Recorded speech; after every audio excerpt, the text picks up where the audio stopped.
Hey, everybody. Thanks for listening today. I'm really excited to have Kimberly Shingledecker on the phone with me. She is in West Virginia and is a co-owner of Pies Pints, which was started back in 2003 by Kimberly and her partner, David Bailey, with one location at the time. And here we are 12 years later, and they're about to open their 9th location. They have some franchise locations. They're in multiple states. So a really cool story of growth and success, and really excited to talk to Kimberly today. So Kimberly, thanks so much for taking the time to join us. No problem, Will. Tell me about when y'all got started. I read a little bit of, kind of getting ready for this. I read some articles and stuff about y'all. So you had a business background, but not necessarily a restaurant background. And I think your partner, David, may have been in the restaurant business before. Is that right? And what led you to start Pies Pints? Well, I had a lot of restaurant background. My degree is in business marketing management, but from the time I was, 12 years old, I worked in restaurants, started out washing dishes, and then my first job was in a fast food restaurant the day I turned 16, and then just stayed and then worked my way up through fine dining, bartending, banquet serving. I did it all. And I actually had a restaurant also before I started Pies Pints. I had a coffee shop cafe for about 3 years, and then I sold that, and a friend of mine told me I should check out Utah. I went out there for some snowboarding and ended up managing some restaurants out there, and that's where I met David, who was from New York, and he grew up working in his dad's pizza shop in Long Island. And we worked together really well at a ski resort restaurant. It was fine dining, but we really liked working together. And I started telling him how I thought the pizza place would do really well back in Fayetteville. And he was like, all right, let's do it. So we went back to Fayetteville, and I borrowed about $20,000 on a credit card. And we started in the basement of an old house. And then 4 years later, we expanded to a 3 times size place, and then, you kind of know the rest of it. Now we have about 9 locations. Well, we're getting ready to open our 9th location. That's awesome. So you did. I thought so you had tons of restaurant experience, but then, so you had worked for other people, and then you kind of got to the point where you wanted to do, I guess after your coffee shop. And so you had that for, 3 years you said? 3 years, yeah. And that was 3 something years. I totally did on my own kind of thing, and actually I really didn't enjoy it at all. I learned a lot of lessons owning that restaurant. So I learned I wasn't a morning person, and I learned that I needed a business partner. Oh, you did. So a business partner, because there were things about the business that you didn't, skills sets that weren't your strengths, or things you didn't like as much that you needed somebody to balance that out, or what? Tell me about that. Yeah, that, and just, someone to share the highs and the lows with as well. Because when you're low, being low alone is not that fun, and when you're high, being high alone, and that doesn't really sound that right, but you know what I'm trying to say, It's just, I think it's much better when you have somebody there with you, to experience everything, and to your strengths, sometimes, if they're weaknesses are your strengths and your strengths are their weaknesses, you balance out that way, and just everything about it to me made a lot more sense having a business partner. Yeah, it can be a lonely road for sure, and that's true. That's a good point. It's not just the lows; it's the highs too. You want somebody to share in that and enjoy that together. So, well, that's good. So, good lessons you got out of the first 3 years with the coffee shop, and then so you all moved to Fayetteville, and you literally started off a credit card. That's right. Yep. That's awesome. And so you didn't get investors or anything like that. You were able to do it. You guys were able to do it yourselves to get started. Yeah, we each had maybe between us maybe $5,000. We had the credit card, and then I had, the credit card was back then, in 2003, you could get these like really low interest lines of credit for so I was able to get $20,000, and I think the first year was maybe 0%, and then it went to 7% or something. But basically, we just used the credit card to get started, and then once we were up and running, I took all of that debt to a banker and consolidated it all. I think we ended up getting like an SBA loan for another, I think we did another $20,000 on top of that and paid off the credit card and then put the loan into like I think it was maybe a 7-year loan for, around $40,000. That's awesome. So you were able to get, kind of be creative with how you got started, and then you were in the basement of a house. So you guys must have, you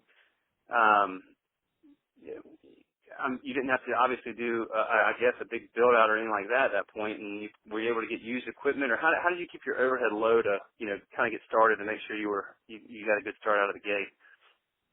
Yeah, this space had already been used for it was like a sub shop. So, it had like some tables and chairs and it had some stuff in there, but, we ended up, Dave and I, we did some demolition ourselves. We got one person to help us with the, building everything out.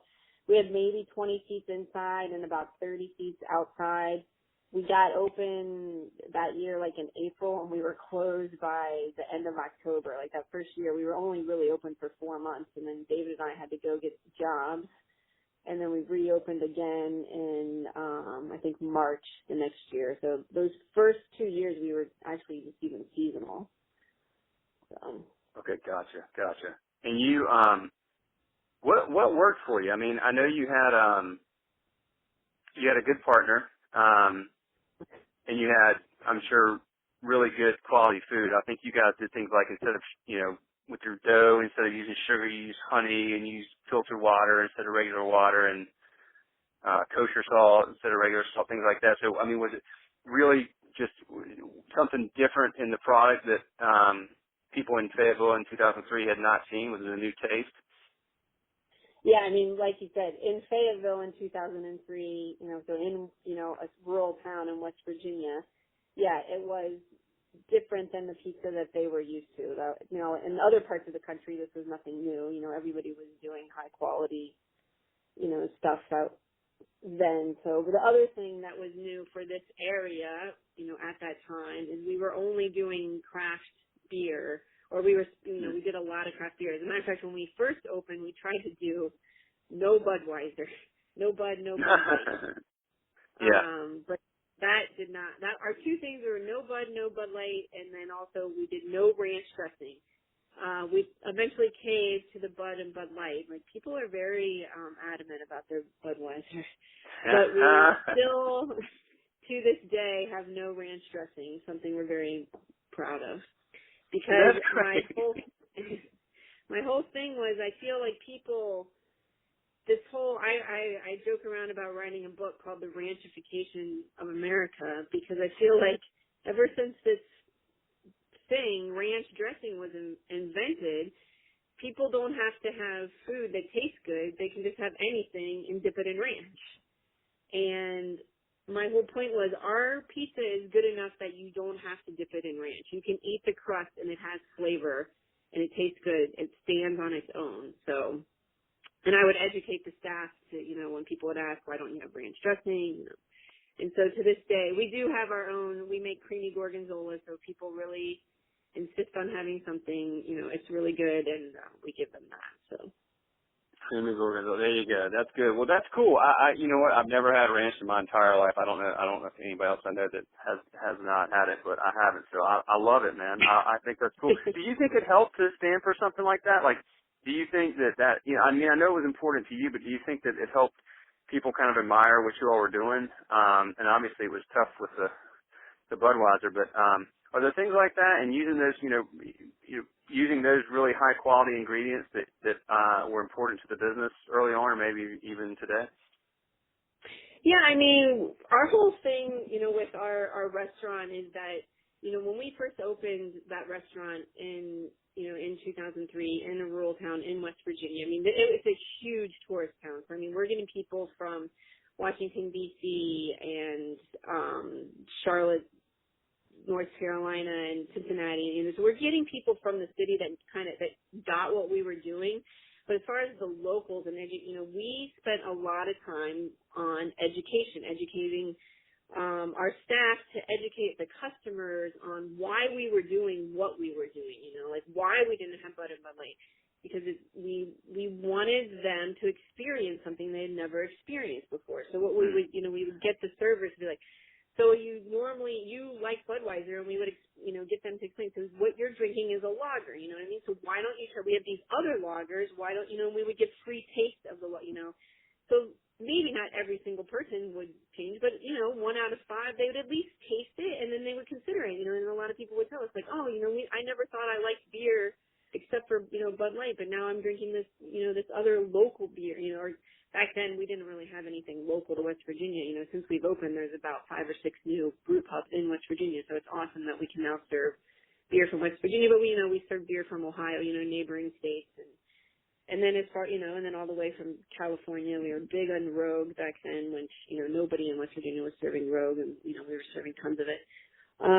We did draft root beer, which was something that nobody was doing, and everybody thought that, our theory there was, we had a pint for everyone. If you didn't like beer, then you could, drink the root beer, and people loved the root beer. We were serving Saranac root beer, which people, we tried a lot of different root beers, but this particular Saranac root beer aficionados just love this root beer, so. And then even with our pizza, we had to educate people. We put our sauce on top. We don't put it on the bottom, and our thought on that is that the cheese bakes into the crust, and the sauce doesn't make it all soggy. We use fresh herbs instead of dry herbs, so we were really letting people experience things they never thought were possible with pizza, putting grapes on a pizza. That was just, people had never heard of that. And, so yeah, all of that stuff made us stand out, made us be different, started a conversation, people would be like, oh, you got to try this pizza place. They put grapes on a pizza. I know it's crazy, but, you're going to love it. So. Yeah, definitely, we tried to raise the bar on everything we did, and we tried to push the envelope on our toppings. And, Dave and I really like food, so when we would try something, we had this Cuban pork sandwich, which was like pulled pork, but it was done Cuban style, not like not like barbecue. We had that in Colorado somewhere. I'm like, this would be awesome on a pizza, and that's one of my favorite pizzas is Cuban pulled pork that we do. We make our own pork butts in-house. And then the pizza is, it's pork, it's pineapple, jalapenos, cilantro, and it's full of flavor. Creme fraiche, no sauce, no red sauce on it. We finish it with creme fraiche. And it's really good. And so, yeah, all of that stuff made us stand out. And the other thing was people are like, you'll never be able to charge $20, for a pizza in West Virginia. And, price was not an issue. It really wasn't. That's awesome. I mean, first of all, my mouth's watering now, but second of all, did you ever, particularly early on,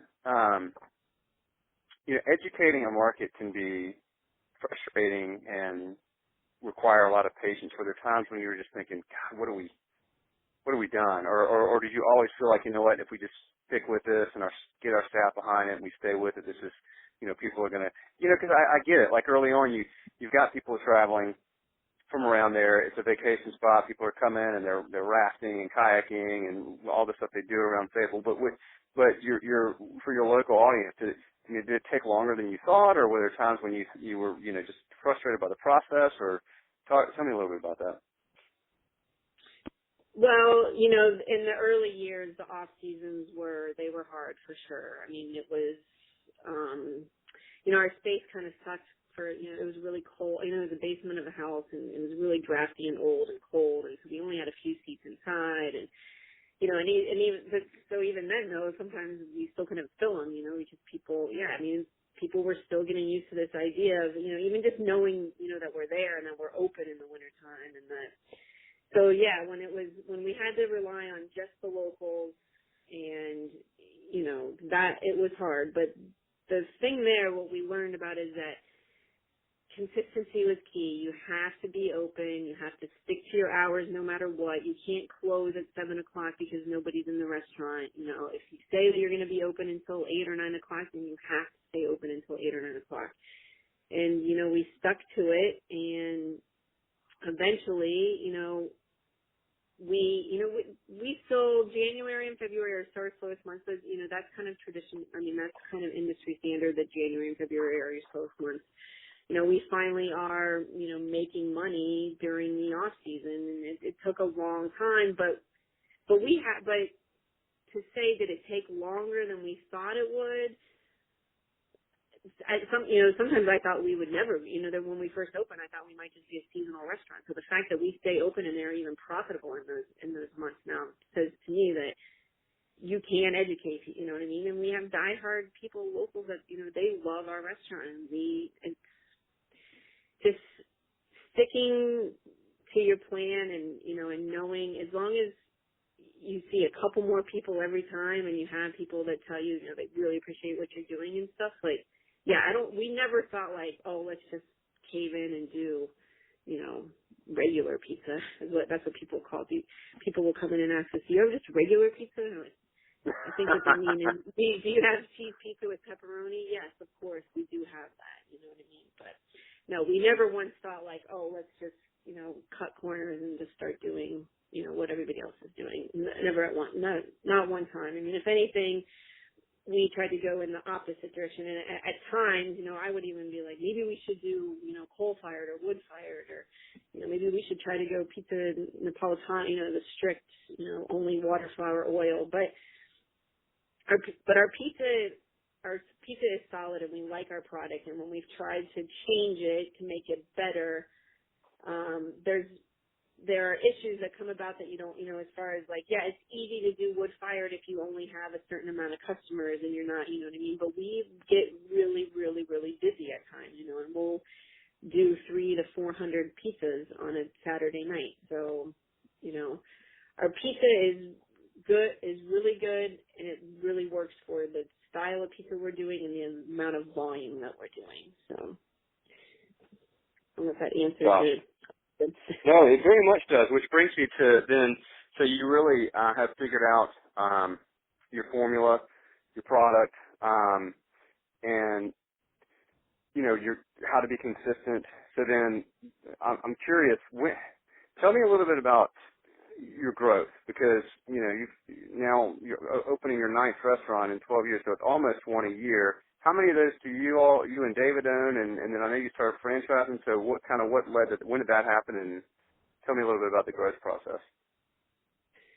So in 2006 is when we bought a new building, because we had 2-hour waits at the old basement location, and we actually had a park that we overflowed into, which we were lucky because we can actually kind of serve people in the park. But in 2005, we were up to 2-hour waits, and we were just bursting at the seams. So we bought a building, moved there, and literally, this place we went from having 25 seats inside to having 100 seats inside, and then an additional, or did we do? No, we had 60 seats inside and then an additional 50 seats outside when we first opened this new space. So we got that open in 2007, and immediately when we opened, we already had waits again, which we thought, So by the next season, we added 50 more seats. So then we had about 150 seats total. 50 of those were outside, so they were seasonal, but that worked for us because we were a seasonal restaurant.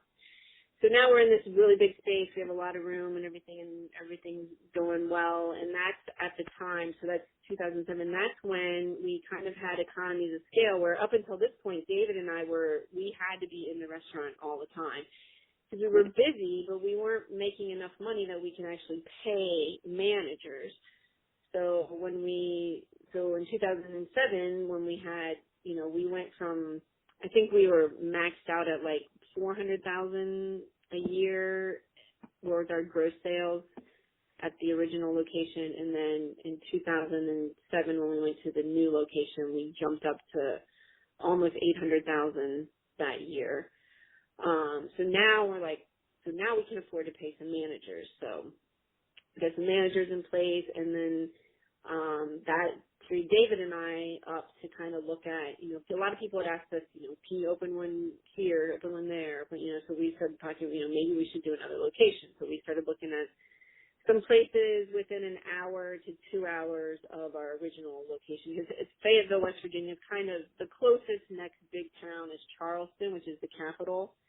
And Yeah. then there's Morgantown, which is where West Virginia University is. And then we even considered Blacksburg, which is where that's Virginia, but it's about an hour and a half from us, and that's another college town. So we kind of looked at those areas, and we found a really great space in Charleston, so we decided to do Charleston. We also felt that an hour away was good. We knew we already had a good customer base there, that people would drive an hour to Fayetteville. So that's 2010 that we started working, that we found that space, and when we started working on that space, and we got that open in December of 2010. And so that was actually really hard, getting that restaurant open. David actually opened another restaurant that same year. He and his now wife, fiance at the time, they have a concept that they started in Fayetteville as well called the Secret Sandwich Society. So David was kind of working on that. And so I kind of ended up doing the restaurant in Charleston on my own a lot. And I mean, he helped, but not as much as he had helped in the past. So that was kind of our relationship was a little bit, that kind of wore on our relationship a lot of arguing and stuff. Just was very stressful. But we got it up and running, and it was very, very successful right out of the gates. We were doing when we first opened, and because we got it open also right around Christmas time, and really big $8,000 to $10,000 days. And so we had that open for a few months. I think it was maybe around March that some people approached us that said that they liked our concept, and they wanted to know what our growth plan was and stuff. And David and I had already decided that we were not going to do any more restaurants, that we were happy with the two, and that was plenty for us. But then the two gentlemen approached us, and kind of we all came to an agreement where they would we were going to form a new company, and it would only include the Charleston store would be the first store of the new company. They weren't really interested in the Fayetteville store because it didn't really fit a good model as far as it was too seasonal and all of that. So so we all agreed to, David and I took a smaller piece of the bigger pie. We kind of stepped back. I still do marketing for the company. David's working on his other business, so he doesn't have any sort of management in the new company. And then Rob Lindeman, who used to be the president, CEO of another business, another restaurant, whose name for some reason is escaping me right now. He became our CEO and president, and he's the one that has now taken the 2 restaurants to 9 restaurants, because that is his, he has a lot of experience and expertise in doing that. So he negotiates the lease, finds the spaces, and gets the restaurants open. And the only franchise we have as of right now is the Morgantown store is franchise, but all the other locations are owned by myself, David, Rob, and Blue Fire Capital is the other gentleman's company. And then we sell shares in each of the restaurants. So each restaurant is owned individually by us. We own 70%, and then 30% is investors. Gotcha. Okay. Well, so that's a big change then. So was that a hard transition to make from being, sort of the blood, sweat, and tears of doing it on your own and getting the second one and having a lot of success to then kind of handing over a lot of the control and autonomy to, folks from the outside? I mean, I'm sure financially it was good in a lot of ways, but was it psychologically, were there times when that was challenging? This is sort of your baby? Yeah, I don't think it was for David at all. For me, it was a little bit, at times I was really excited about doing it, and just because getting that second location was so stressful that it was kind of nice to think about handing it over. But then, part of me was like, what am I doing, But the first one that Rob got open, the first location, which was in Worthington, Ohio, which is close to where he lives, you know, David and I walked into it, and you definitely, you know, the food was great. Like, the one nice thing, Rob, I have to say, has been awesome about, you know, when we met, they asked us, you know, what are your sacred cows? What are the things that you're not willing to give up on, you know, and, you know, or not willing to sacrifice, you know, and David and I came up with some things, and, you know. No ranch dressing. Yes, that was exactly one of them, no ranch dressing. But one thing we forgot about, like our restaurants, we never wanted to have TVs in our restaurant. Our first restaurant didn't have any TVs, and then the second restaurant we kind of caved and we had 2 TVs in there, and we walked into this new location and they had like 8 TVs. We're like, oh my God, you know, like that's one of the very first things we were like, wow, we forgot about the TVs, you know. So it just had this totally different feel that we were not, you know, we just didn't think about. And also we were always very specific about what we put on the TVs. Like the TVs were not on unless there could be a major sporting event. We were fine with that. I mean, that's what people wanted the TVs for, were for the sports. But then if there wasn't a major sporting event, we always had it on, it's called Fuel TV. I don't even know if it exists now, but it always had like snowboarding or surfing or, you know, those kind of cool, what we thought were cool and, you know, kind of, extreme sports. Like that's the vibe we wanted for the restaurant. That's what we thought, you know, when we thought of Pies and Pints, that's what we thought of, you know, because we were also in this town. Fayetteville is a rock climbing, whitewater kayaking, you know, it's kind of an extreme sports town. So it kind of fit that. We wanted it to fit that feel, you know. But we didn't think about, like, how does this translate into, you know, suburbia Ohio, an Ohio suburban restaurant, you know. So we walk in, and so not only are there, like, ATVs, they're, like, on, I think, like, the Shark Tank was on one of them, whatever. David and I were just, like, aghast, you know, like, what is going on, you know.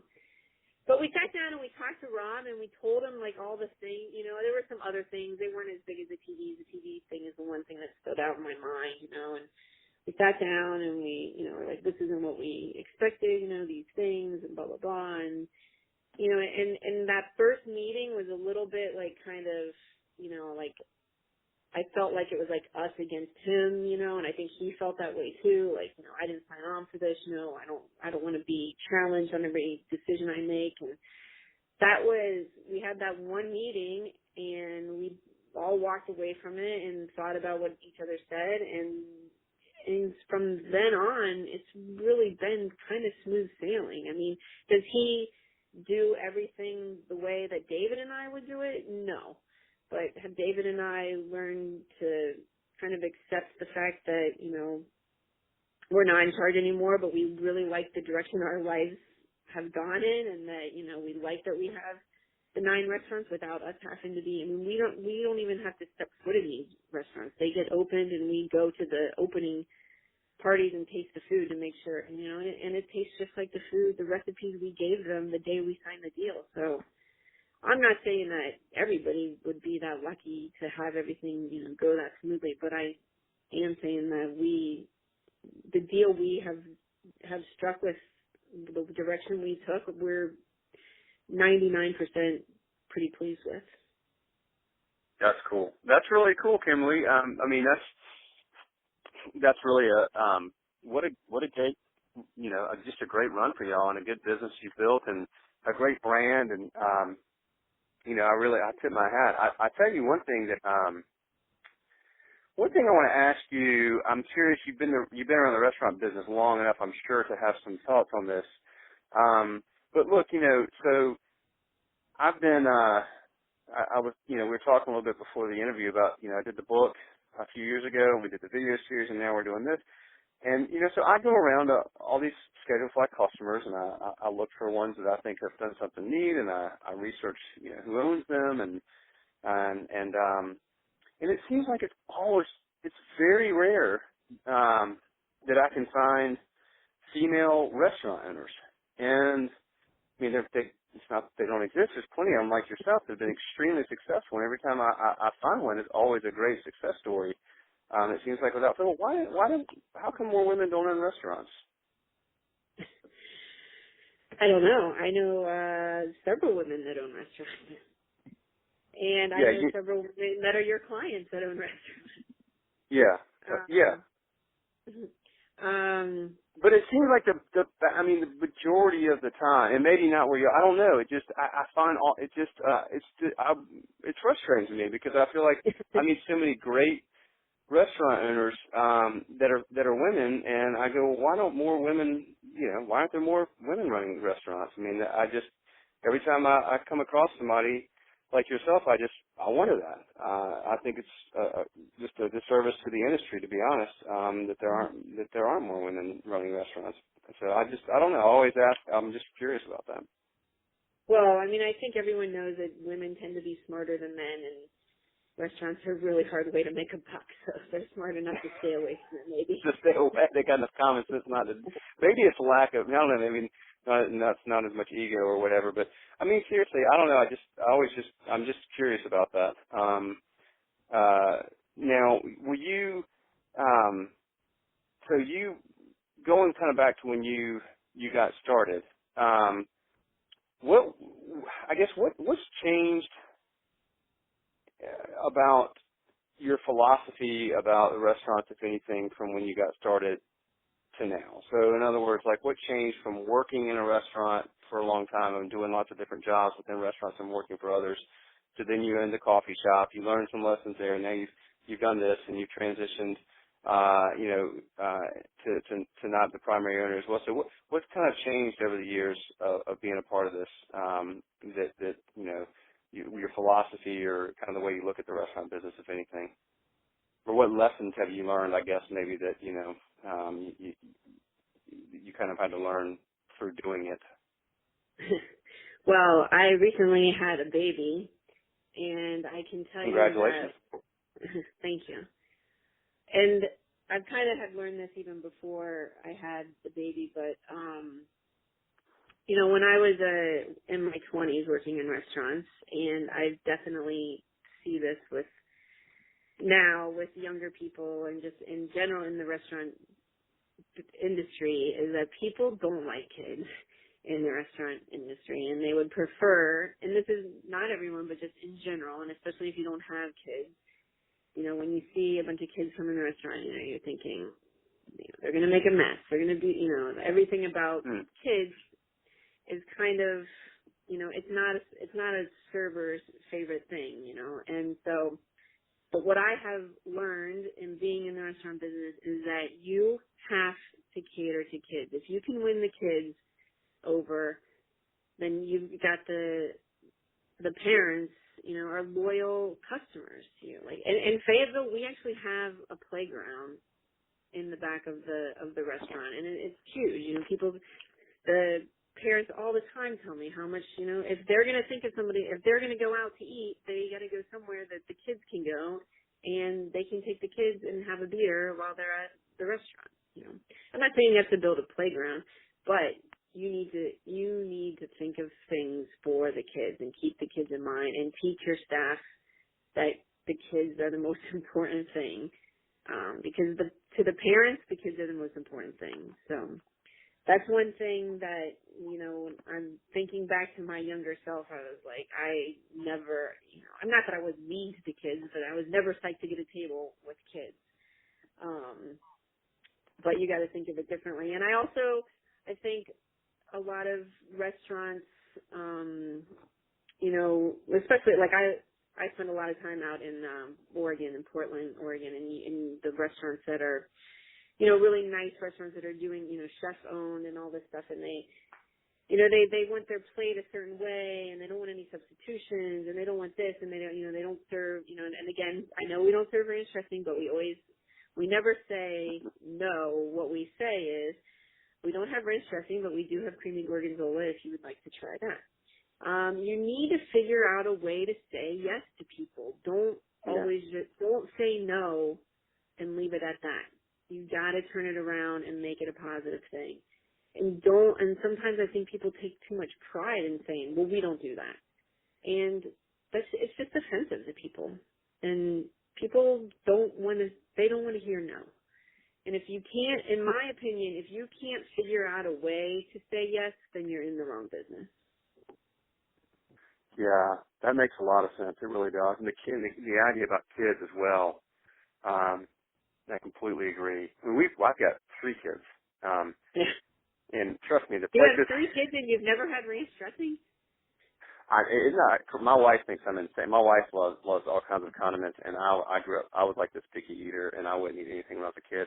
And now I basically eat everything except for I don't eat anything with mayonnaise. I don't eat ranch.